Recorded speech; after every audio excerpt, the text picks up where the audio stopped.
SITREP World Briefing for July 14, 2026. President Donald Trump said on Monday, July 13th, that the United States would reimpose a blockade in the Strait of Hormuz and collect a 20% fee on cargo moving through the waterway after Iran's attacks on commercial shipping.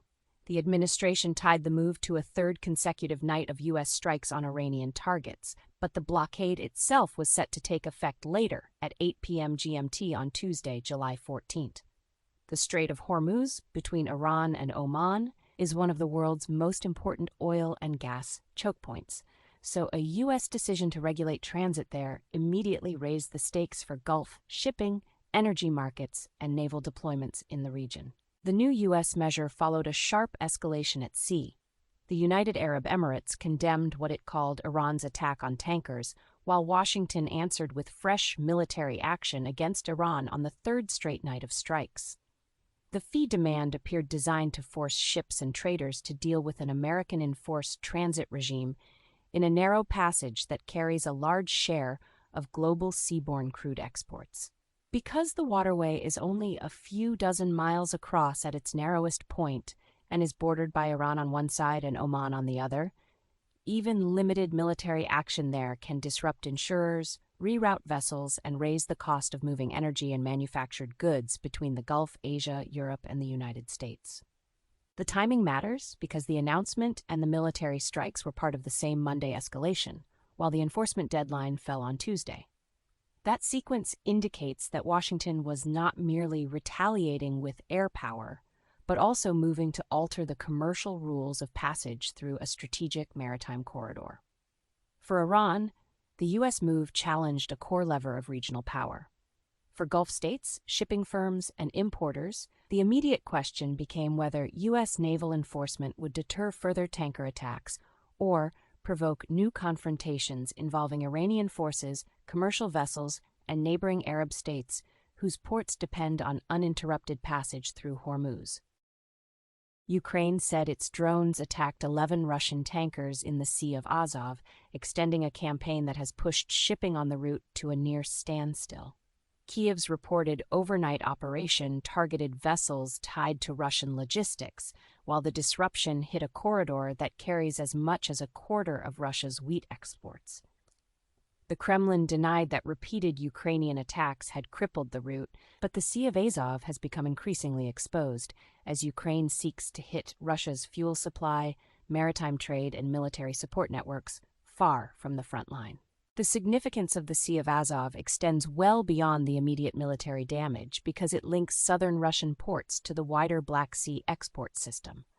A sustained slowdown there can squeeze grain shipments, interrupt fuel movements, and complicate Moscow's effort to keep wartime trade flowing through ports near occupied Ukrainian territory and southern Russia.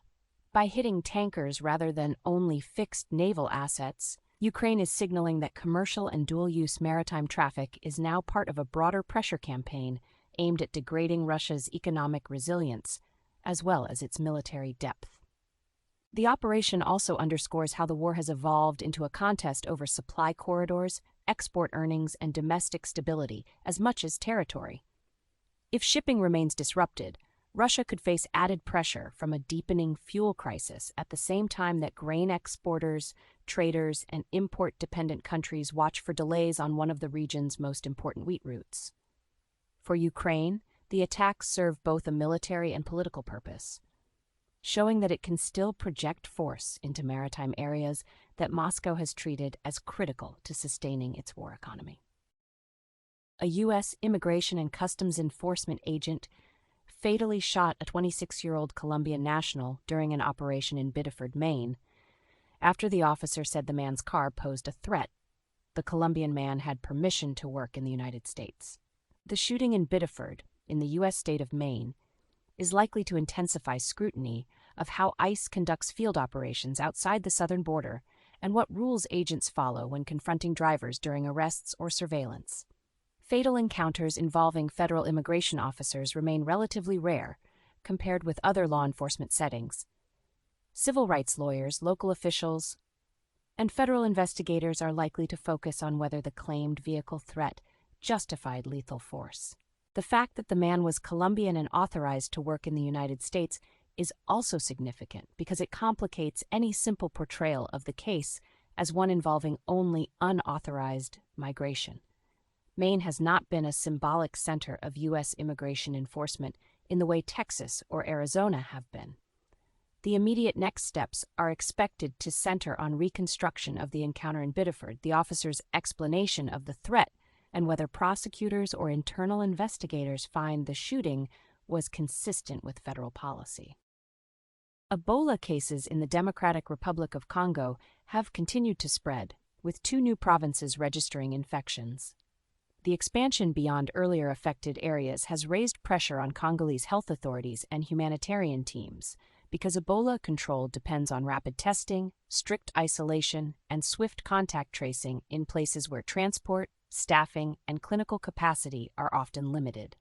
In a country that has faced repeated Ebola emergencies over the past decade, every new geographic jump increases the risk that surveillance gaps will widen before treatment and prevention teams can catch up. Singapore said it would provide $2 million in support for the Ebola response in the Democratic Republic of Congo and Uganda, directing the money toward laboratory testing, contact tracing, infection prevention and control, and case management on the ground.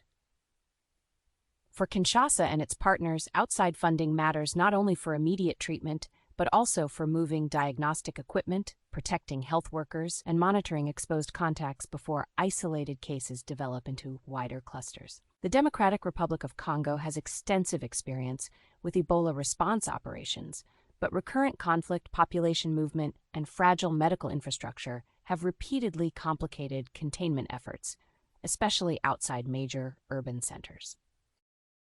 Sources and the full written briefing are available at sitrepbrief.com.